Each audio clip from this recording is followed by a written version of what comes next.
അടുത്തിടെ അന്തരിച്ച ഇതിഹാസ ക്രിക്കറ്റ് അമ്പയർ ഹരോൾഡ് ഡിക്കിബേർഡ് ഏതു രാജ്യക്കാരനാണ്? ഇംഗ്ലണ്ട്.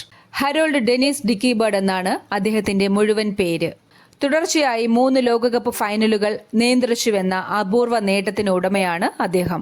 1983 ഇന്ത്യ ലോകകപ്പ് കിരീടം നേടിയപ്പോൾ ഫൈനലിൽ അമ്പയർമാരിൽ ഒരാളായിരുന്നു അദ്ദേഹം.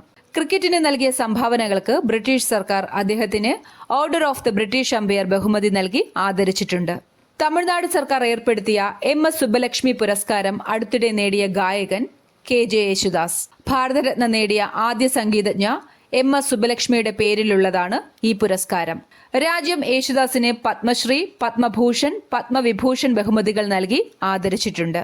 നിയമവിരുദ്ധമായി ആഡംബര വാഹനങ്ങൾ ഇറക്കുമതി ചെയ്യുന്ന റാക്കറ്റിനെതിരെ കസ്റ്റംസ് നടത്തിയ ഓപ്പറേഷൻ നുംഖോർ. ഭൂട്ടാനീസ് ഭാഷയിൽ നുംഖോർ എന്നാൽ വാഹനം എന്നാണ് അർത്ഥം. മാധവിക്കുട്ടി കടലിന്റെ നിറങ്ങൾ എന്ന ജീവചരിത്ര ഗ്രന്ഥം രചിച്ചത് ഡോക്ടർ ആശ K.